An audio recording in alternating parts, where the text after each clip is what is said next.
push the dog into positions, but you can also use attraction. You can draw the dog in toward some behavior that you like, either here physically where he's going toward my hands, or just by simply making something that's attractive to the dog for them to want to do that behavior.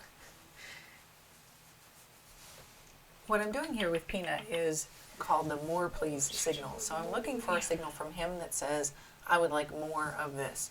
So there's little times where he's either looking up or he's melting into my hands, and that gives me information that he's interested in the reinforcer that I have and the interaction that we're doing.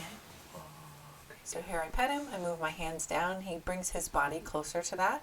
So I pet him again, and then I wait for a little bit of melting. You see that there. Pet for just a little bit and wait. He said, not yet. Yep, now we go.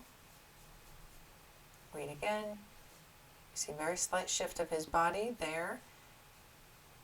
Pet again, and he starts to say, well, actually, could you rub my back too? That would be lovely.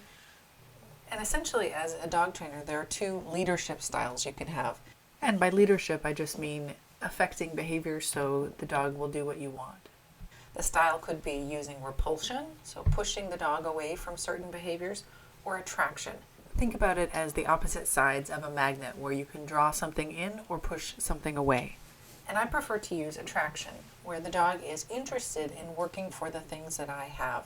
So in this case, if for some reason I wanted the dog to do this particular behavior, I can use attraction to the reinforcer of petting.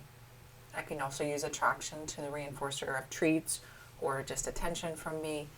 So that's definitely the way that I prefer to do it rather than using repulsion. With a leadership style that uses repulsion instead, the dog is basically moving away from something. So you stare them down and they're trying to avoid that, or you're pushing onto their body so they go into a sit. There's a lot of emotional drawbacks to that. We end up with behavior that is unpredictable based on fear.